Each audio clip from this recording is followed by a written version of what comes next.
Good afternoon, everyone who has joined this Facebook page. We are live.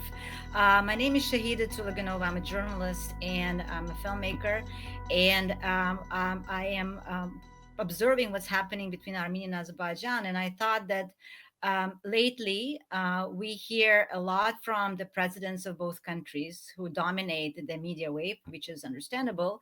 We hear a lot from the official representative of ministries of defense of both countries. We do hear a lot about spokespeople, all official people, but we do not hear, we as general public outside the conflict areas, outside Azerbaijan and Armenia, we do not hear people from civil society. And I thought maybe it's a good idea to give these people a voice. And today I'll be talking to Emin Milli. Emin Milli is a founder of the only probably independent outside of Azerbaijan TV network called Meydan TV. He is also a former political prisoner, and he lives in exile. And I thought that we'll start conversation with Emin. Emin, hello. Hi, Shahida. And thank you for doing this. And I think it's important that the views of you and your colleagues, civil society representative from Azerbaijan, are heard. So you have your platform to explain to many of us who don't speak Azeri or Armenian, what do you guys think about what's going on? So my first question to you is that to you as a former political prisoner and a critic of the regime, and many people like you I see now in Azerbaijan, opposition leaders, former political prisoners, human rights defenders who were opposing the regime, all of a sudden lined up as one united voice and silenced the criticism and kind of stood behind President Aliyev in supporting him in this war. What happened? Well, first of all, absolutely, we do not want this space, global public space, to be occupied just by Pashinyan, Aliyev, Putin, and Erdogan. I think so. Thank you very much for this initiative, trying to bring on more voices, both from Azerbaijan and Armenian side, beyond just governments, beyond ministries of defenses, and beyond just world leaders, talking or tweeting about this war. I want to make clear that for people who see me for the first time, that I do not represent the government of Azerbaijan. I do not represent the state. I'm the founder of Meydan TV, as you rightly noted. And Meydan TV is the independent, the most popular independent source of information in Azerbaijan.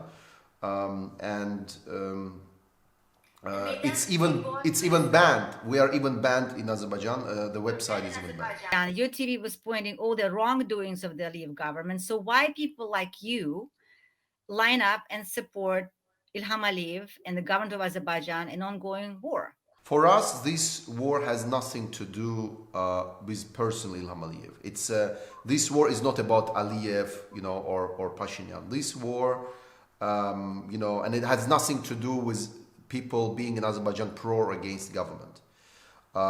There is international law. What we want in Azerbaijan, what we wanted from Aliyev, from the government, and we want today, we want that there is law and there are human rights, there are basic rights and freedoms of all citizens of Azerbaijan, by the way, including Armenians, even if they are denying it at the moment. So we are all equal. So we are equal before the law. Okay. So what is happening now? Ilham Aliyev is liberating occupied territories of Azerbaijan. It is internationally recognized territories of Azerbaijan. No matter what Armenians say, there are 4 UN Security Council resolutions demanding from 93, demanding unconditional withdrawal of Armenian occupying forces from these occupied territories. And there is no one, not even Armenia itself, recognized Nagorno-Karabakh as not part of Azerbaijan. It is part of Azerbaijan for Russia, for Turkey, for US, for Europe, for entire globe. Nobody questions that. So it is very legitimate it's very legitimate for us, for people who fight for freedom and human rights and law in Azerbaijan. Like, how can anyone expect from us here on this issue to be against international law? So my question is, so you support the war? No, I am supporting international law. I think, and we can go into deeper on this, but this is, this entire conflict, it started because Armenia started to have territorial claims, which they call miatsum. So they wanted part of Azerbaijan to become part of Armenia. And that's how this started. In 1987, before Baku-Sumgayit started, Armenians started to force Azerbaijanis, 200 Azerbaijanis who lived in Armenia, to leave. And then they came to Baku-Sumgayit. This is very important. 1990s and late 1980s. We are talking about the current war and the current situation. My question to you, do you think that war was avoidable? Of course. Azerbaijan for 26 years tried to resolve it peacefully through negotiations. 26 years. And there was a very reasonable plan which was supported by Minsk Group, US, Russia, France, and even Armenian leaders supported it in some way, but never actually wanted to implement it, as we have seen it within these 26 years. And this plan was very simple. It was that Armenia should, as a victorious side, as a side that occupied not just Nagorno-Karabakh, but also 7 districts around it. So they give back 5 districts. Azerbaijan, Turkey opens the border. We start trust building measures. We start trade, business. We give our societies some time, prepare them for peace. And then at the next phase, we discuss the status of Nagorno-Karabakh. So that was a very, I would say, ideal way of solving this issue. And Levon Ter-Petrosyan, in 90s, Armenia had quite a visionary president who said, we have to make peace with Azerbaijan now, because in 20 years, we won't be able to get what we can get now. Yeah, and he was right. Something, of course, yes, Armenia was the victorious side, yes, and there were lots of negotiations back and forth, nothing was moving forward. Do you think that war was the only solution? It is very important to put it in a context how all this happened. For these 30 years there was never really peace. So there were every year, there were 100, 200 soldiers on both sides dying in the war, and even civilians occasionally killed. And what happened, so you have to understand that this current escalation, in my view and view of many experts, it is to blame on Pashinyan and on his Minister of Defense Tanoyan. Why? Because Pashinyan started telling something, quote, Karabakh is Armenia, so Nagorno-Karabakh and districts around it all make it Karabakh, so it is Armenia, which means for us and for everyone else, honestly, what did we negotiate then about for last 26 years? And also very important, last point, in last year, Tanoyan, when he was in US, he basically declared Armenia's new military doctrine. He said, now these 7 districts, because before then they were agreeing that they will give it back at some point, right? But a year ago, Tanoyan, the Minister of Defense, said, we want to occupy more lands. So we want to occupy even more lands, so we create a buffer zone for our current buffer zone. So from your point of view, that became a trigger point for the current hostilities. No, not just that. There was also in July, there was attack, Armenians start, because of this military doctrine, which clearly was said, on the level of Pashinyan, on the level of Minister of Defense. Then they went to action. In July, they attacked Tovuz region of Azerbaijan, which is beyond Karabakh. It is close to Baku-Ceyhan pipeline. And, knowing Aliyev, being his most, active critic, you can tell anything about him, but he's a very pragmatic politician. He would never start the war, first of all, on the border with Armenia, beyond Karabakh, because this is, Armenia has a military agreement with Russia, and if we would fight on the territory of Armenia proper, Russia could be just switched on in this conflict on the side of Armenia. We don't want this. And then this Baku-Ceyhan pipeline, this is where Aliyev's and Azerbaijan's money comes from. We would never want this. Aliyev would never want this. So it was clearly continuation of this escalation, which was rhetorically Pashinyan doing to solve his internal problems with Karabakh clan in Armenia. And then we're not discussing here the Pashinyan's Armenia at all, Armenia internal things, because but it is connected, you see. I understand it's connected. My question was the rhetoric and the actions triggered the current hostilities. In the meantime, people are dying on both sides, as you rightly said, or not rightly said, but you mentioned that the people, the Armenians who live in Karabakh, are de jure are Azeri citizens. So Azeri citizens are dying now as a result of Azeri military actions in Stepanakert and Shusha and other areas. The same Armenians who live in Karabakh became IDPs. They had to leave the hostilities. How does it make you feel as a human rights defender and a civil society member? You know, Azerbaijanis have gone through a very humiliating defeat in 90s. And we have about 1 million people who were forced to leave, not just from Armenia, 200,000 people, but also about 700,000 people who were forced to leave, you know, from Nagorno-Karabakh and wider Karabakh, you know, these 7 districts. And so for 30 years, Azerbaijanis have waited with great patience, with hope, that this thing will be solved peacefully, that this conflict will be solved peacefully. We know what this means when you are forced to leave your homes. I mean, we have been waiting for so long with all this pain, humiliation. And we don't want, certainly do not want this to happen to Armenians who live now in Karabakh. And I have to say that President Aliyev, despite of me criticizing him on many other issues, exactly specifically on this issue, he repeatedly says to all international media every day basically that he wants Armenians to stay and live in Nagorno-Karabakh. And it's not just his opinion, it is also opinion of opposition leaders, of civil society leaders, and of majority of Azerbaijanis. I wrote appeal on my Facebook page, which had more than 4,000 likes, where I was saying we should under no circumstances touch Armenian civilian population. We should give them food, shelter, protection, and we should give them all rights that all other citizens in Azerbaijan, and we have many ethnic minorities, many religious minorities in Azerbaijan. Question, you're talking about the future. We shall give. What is happening now, the same Armenians from Karabakh are being shelled by the country which claims them to be citizens. Your civil society person. This is very unfortunate, and I have to say that this is happening mutually. Armenians are shelling Ganja, Barda, Tertar.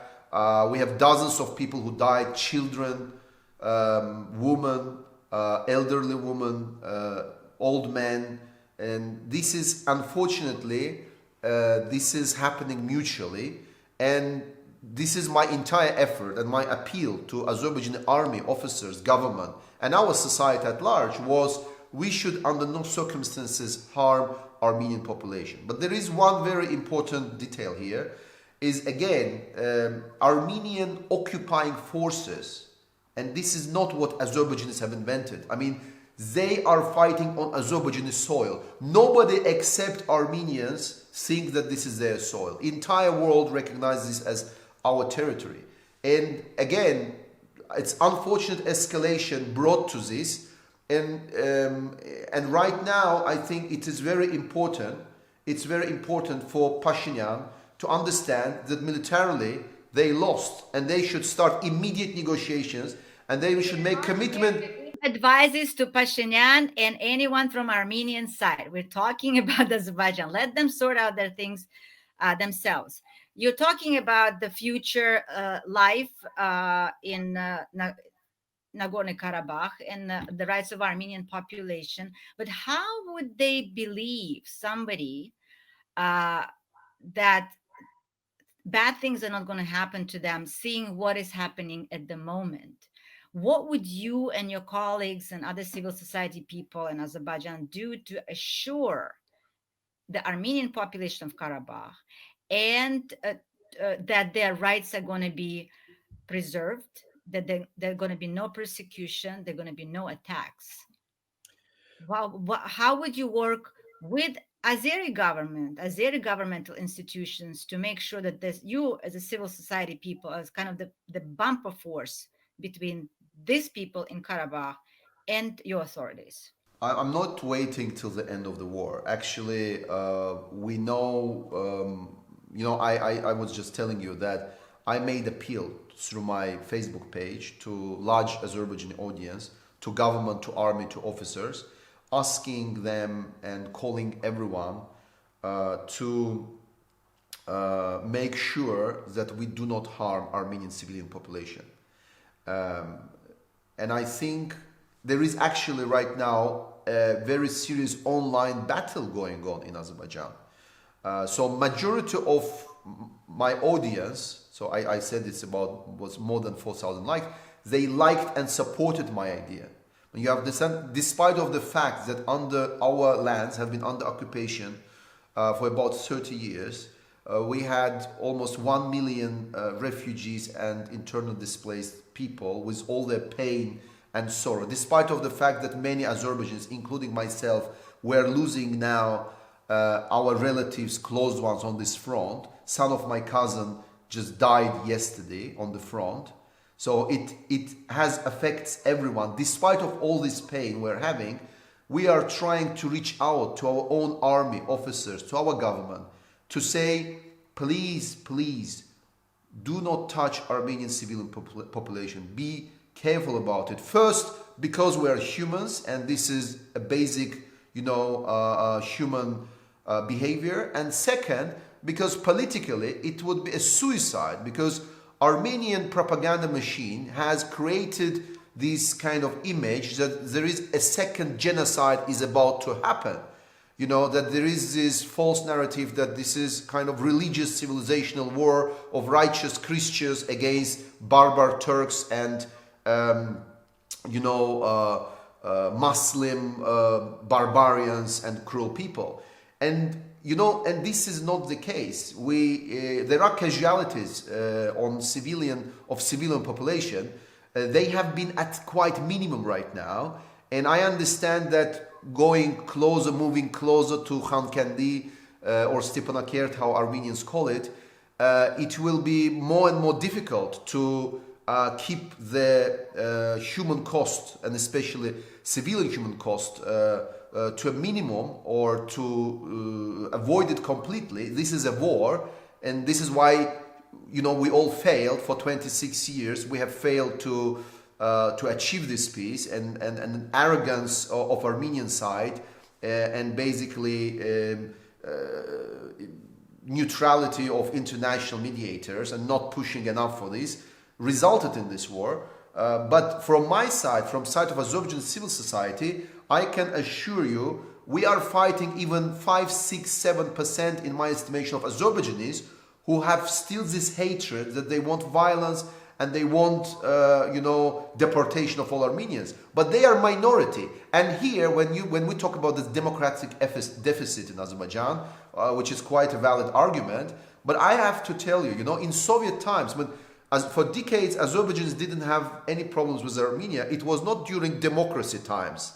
It was exactly during authoritarian times of Soviet Union back then. And in fact, I think we could benefit from the fact that for this period of time, there is clear hierarchy. There is, Aliyev with his way of handling things, and he's very alert. If you listen to his interviews, he's very alert how important is not to touch Armenian civilian population, how important is to guarantee their safety and security. And from my side, I would ask Azerbaijan government, which I started already doing, to give more specific plan. How this life of Armenians will look like in Karabakh, in Azerbaijan? Will it be Südtirol model? Will it be some other model? What will be administrative language? What rights and obligations will they have? How can we guarantee, how can they give them more feeling of security and safety? Could we use some international instruments? So what is lacking right now is really a very specific plan which should address these legitimate concerns of Armenians and of international community regarding these, understandable traumas and fears. And it's very important to say that these traumas or fears are on both sides. It's not just something Armenian special. My next point, if I please may interrupt you.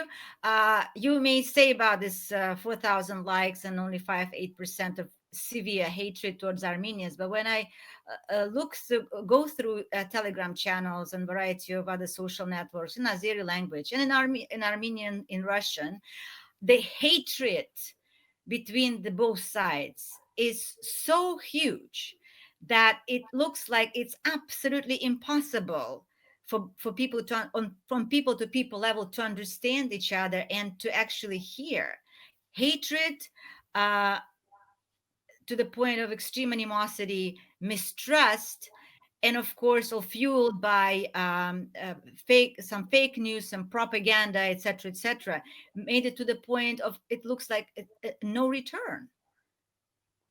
How would you work with people to make sure that nothing happens? Because at the moment you can't guys even talk to each other.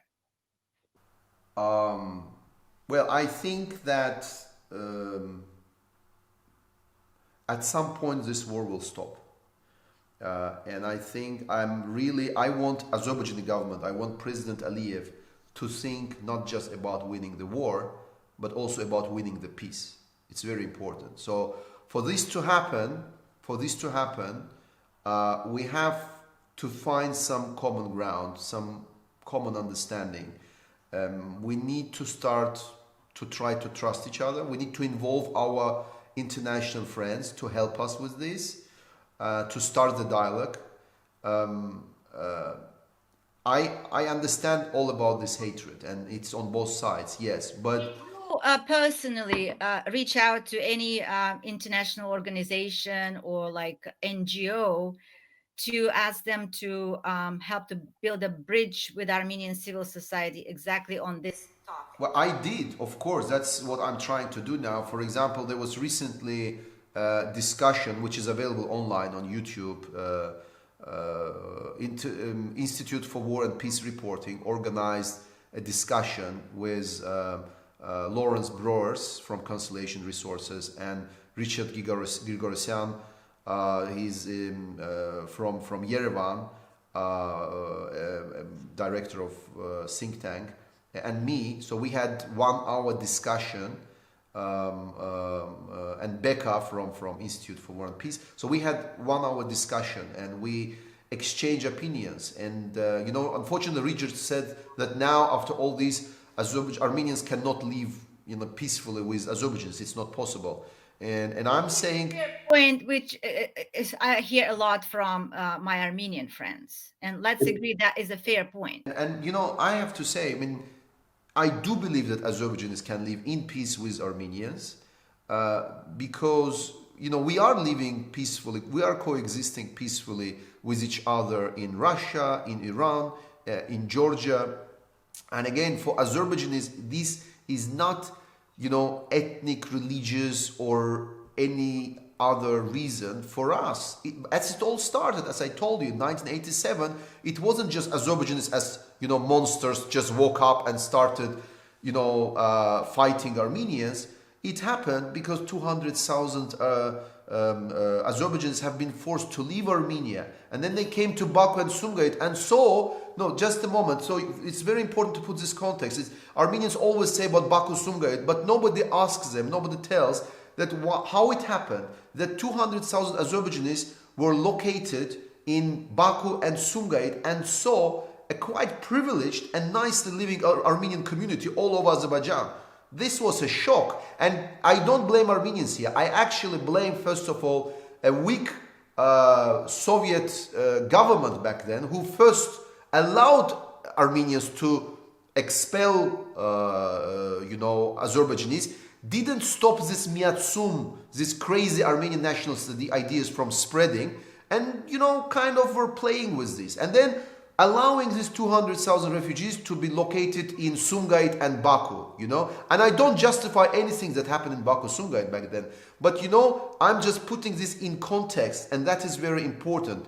And without understanding this, we can blame each other forever, but there should be, again, there is the basis for solution of this conflict is territorial integrity of Azerbaijan first, and second, giving right to Azerbaijanis and Armenians to go back to Armenia and Azerbaijan and to live, as citizens in Armenia and in Azerbaijan. And it should be a mutual process. It shouldn't be just about Armenians living in Karabakh. I think we can. Again, you're talking in general. From my point of view, so many years ahead.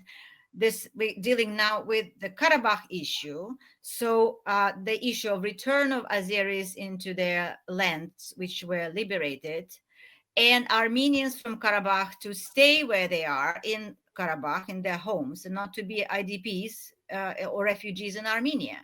That's what we're talking about. But do you really think that after the current hostilities, any one of the Armenians are going to stay in Karabakh? First of all, most of Armenians, according to my information, have left already Nagorno-Karabakh, and which is understandable.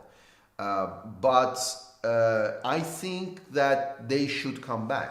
And this is what Aliyev is saying. This is what, again, across this opposition, government, civil society leaders, and majority of population, that is Azerbaijani position, a very solid position. I understand this mistrust and concerns, and I understand that ethnic conflict sometimes has its logic that is hard to prevent. Some of my colleagues even said, but why Azerbaijanis wouldn't do something that Serbians or Croatians did, in the Balkans in the 90s. And Milosevic wasn't using rhetoric that Aliyev was using, okay? There was, and then again, I could see that specifically in this issue, not on other issues, on democracy or other issues, but specifically on this issue, Aliyev was quite reasonable. He's saying the right things, and I think what people like you and our friends and international organizations, governments, they should actually keep Aliyev and Azerbaijan accountable to what we are saying now. And in my view, Aliyev and Azerbaijan government should give, even now, not even to wait till the end of the war, a very specific, basically points, ideas, or a concept, how they see that Armenians will live in Karabakh in Azerbaijan. And I think... Waiting for that, and that was my question, which I really wanted any of the journalists who interview President Aliyev to ask about specifics. Maybe you should interview President Aliyev.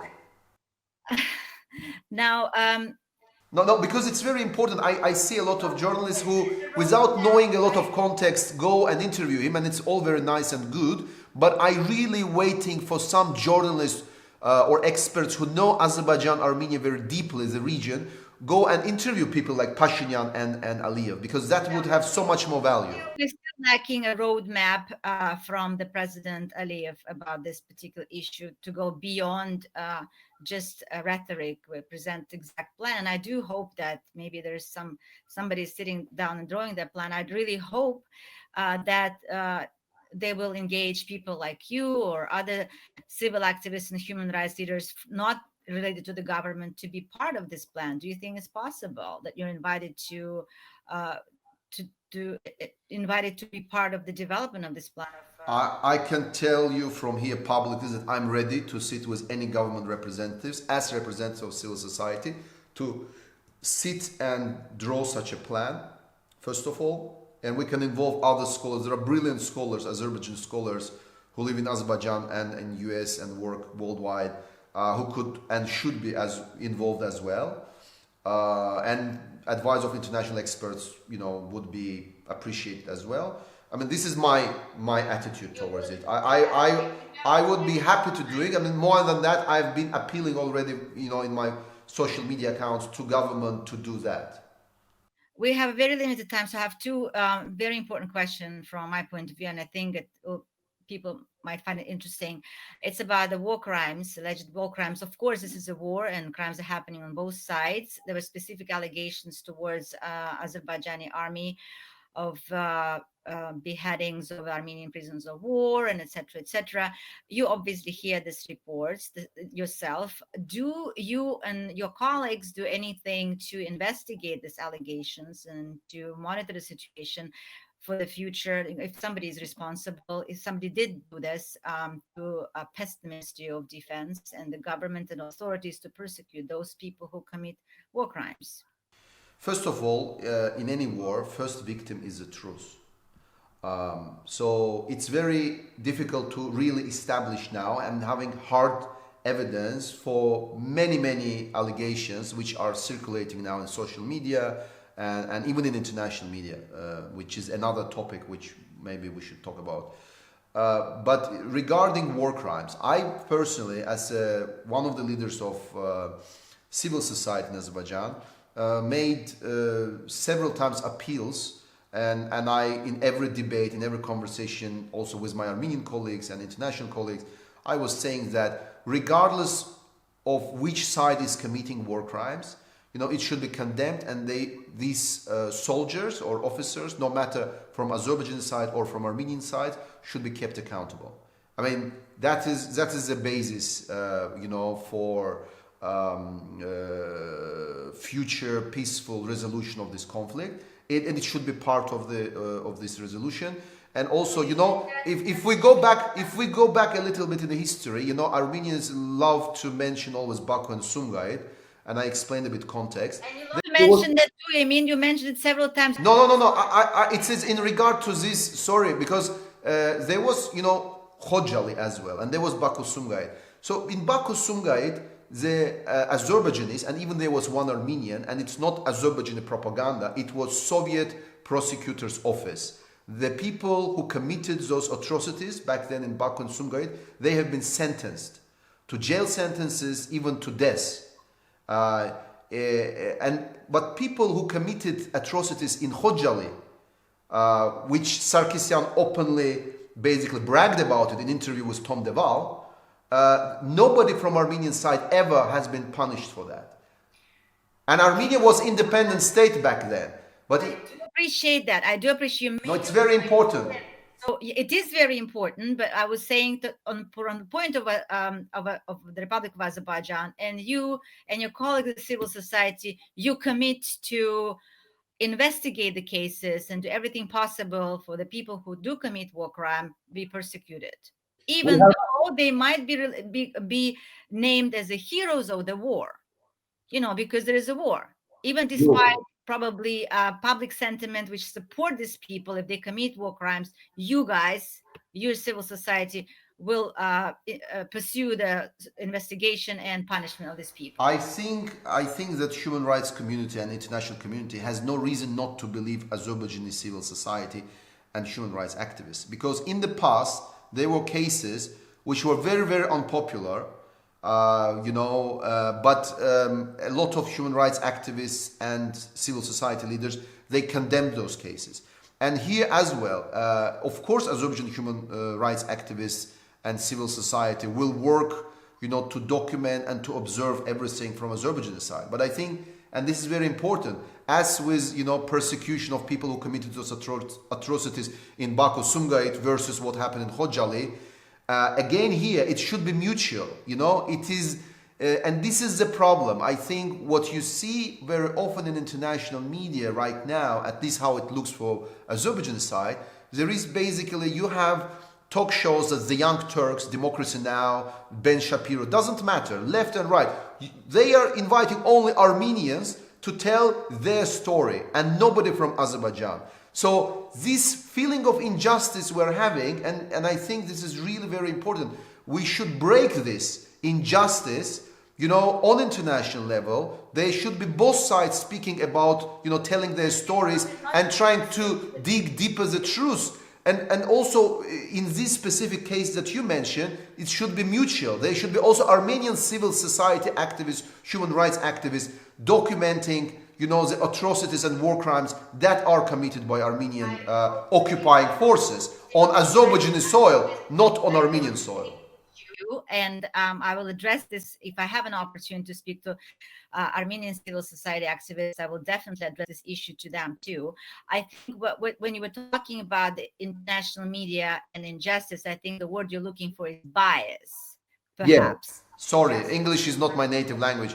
There is bias, but sometimes it's not bias. I mean, the Young Turks popular show, Anna Kasparian, weighs sensitivity, weighs objectivity. This is against, mainstream. And she comes and for 20 minutes just tells all Armenian talking points.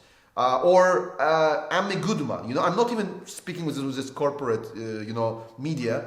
Amy Goodman, two Armenians, no Azerbaijanis. I mean, really? Ben Shapiro. Let's now invite a researcher, American Armenian, and talk about Armenia-Azerbaijan. This is structural racism, This is structural racism at its best. I cannot not ask you the question about the Syrian mercenaries who allegedly fight on the side of Azerbaijan. You obviously saw all these reports and investigations. So do you independently investigate those cases too? And do you think that, what do you make of it? I am... Foreign mercenaries from the territory of Azerbaijan fighting. I think you should be concerned as a civil society activist. I am carefully observing all reports, international media articles, and allegations about this. And until now, me and one of the most renowned investigative journalists, around the world, Khadija Ismailova, we both think that there is no hard evidence, 100% confirming these allegations. So I'm not denying it, I'm not confirming it, I'm just saying I'm still waiting for this hard evidence to come. And I think here a very important question is to ask, who benefits? Who would benefit from Azerbaijan having, as reports say, 1,000 or 2,000, Arabs fighting in this, together with regular army of Azerbaijan? For me, of course, it helps so much. This entire story, it's a psychological and informational warfare against Azerbaijan because it helps Armenian narratives, propaganda narratives. It helps, Islamophobia, Turkophobia, and it basically helps to portray this as civilizational war. It has such a great appeal to the most darkest forces, political forces, and medieval sentiments in Europe. But for Azerbaijan, no, please let me finish my thought. For Azerbaijan, you need a very clear communication line. I mean, war is, Azerbaijan is, I think Armenian state very, very far behind in the 90s where Azerbaijani army was disorganized groups, and both sides involved mercenaries and so on. Right now, any mercenary group on the Azerbaijan side would damage, because how would they communicate? In today's modern warfare, you need a very clear communications lines, clear language lines, clear things, and then bringing jihadists, portraying this as jihadists came to. Who benefits from this? Pashinyan and Armenian propaganda benefits from it. Azerbaijan, Aliyev have only to lose. You cannot hide anything in modern world. So when I'm saying I'm waiting for hard evidence, sooner or later, if there is evidence, hard evidence, it will come up, right? So Azerbaijan, Aliyev have only to lose from it. But as one of my very good friends, Rashad Shirin, actually a couple of days ago, he wrote about it. It is distraction. It is psychological warfare, propaganda war, which is distracting actually from the core of this issue, which is illegal occupation of Azerbaijan territories. And we're living in the world of disinformation and misinformation. And I think Armenian propaganda, which is amazing at it, they are very successful in it. And here I give great credit to Armenian propagandists. All right, we have 1 minute left. I mean, thank you very much. That was my last question. I would love to carry on, but our 40 minutes about to end. I just want to remind everyone that Emin Milli is a founder of Meydan TV, an independent and the only independent and kind of, how can I say it, banned in Azerbaijan TV, which is based abroad. Emin is a former political prisoner and lives in exile. And we were talking about point of view of the Azerbaijani civil society on the current war in Nagorno-Karabakh. Thank you very much, Emin. Thank you very much, Shahida.